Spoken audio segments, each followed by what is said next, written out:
Paris. Reuters. French President Emmanuel Macron told Israel's Prime Minister Benjamin Netanyahu on Sunday that he needed to make gestures to the Palestinians to enable to break the impasse between the two sides.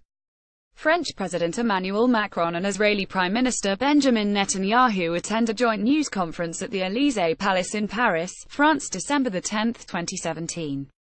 Reuters. Philippe Ouazzane. Netanyahu was in Paris ahead of a meeting with EU foreign ministers on Monday when they will try present a unified front after U.S. President Donald Trump's decision to recognize Jerusalem as the capital of Israel. While condemning all acts of terrorism against Israel, Macron said that he told Netanyahu that he was against Trump's decision, which was a dangerous threat to peace. I asked Prime Minister Netanyahu to make some courageous gestures towards the Palestinians to get out of the current impasse, he said, suggesting that a freeze of settlement construction could be his first step. He reaffirmed that France believed that a two-state solution was the only viable option to end the Palestinian-Israeli conflict. European countries, like most nations, have criticized the Trump administration's decision last week, which reversed decades of U.S. policy. Israel considers all of Jerusalem to be its capital, while the Palestinians want the eastern part of the city as capital of a future independent state. Most countries have maintained the position that decisions about Jerusalem's status should be left to future negotiations. The Trump administration argues that any future peace deal is likely to place Israel's capital in Jerusalem, and old policies need to be abandoned to revive the moribund peace process.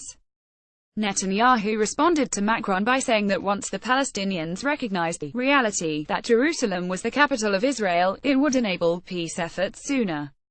The most important thing about peace is first of all to recognize that the other side has a right to exist, he said. One of the manifestations of this refusal is the mere refusal to sit down with Israel. Here is the gesture I offer to Mr. Abbas to sit down and negotiate peace. That's a gesture for peace. Nothing could be simpler, he said, referring to Palestinian Authority President Mahmoud Abbas. Macron said that he did not expect any breakthrough in the short term, but it was important to see what a proposed U.S. peace initiative expected early next year would look like before writing Washington off as a mediator in the conflict.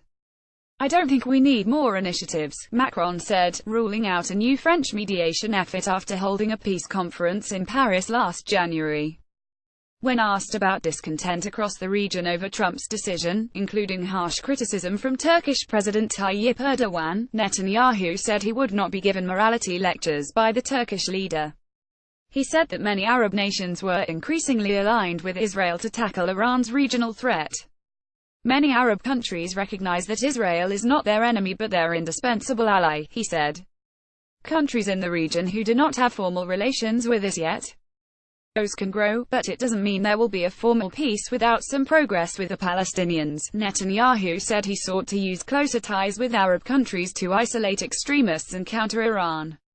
What Iran is trying to do is to entrench itself militarily with land, air and naval forces in Syria with the express purpose of fighting and destroying Israel. We will not tolerate that and we back up our words with actions, he said. Reporting by John Irish, editing by Toby Chopra. Our standards to Thomson Reuters. Trust principles.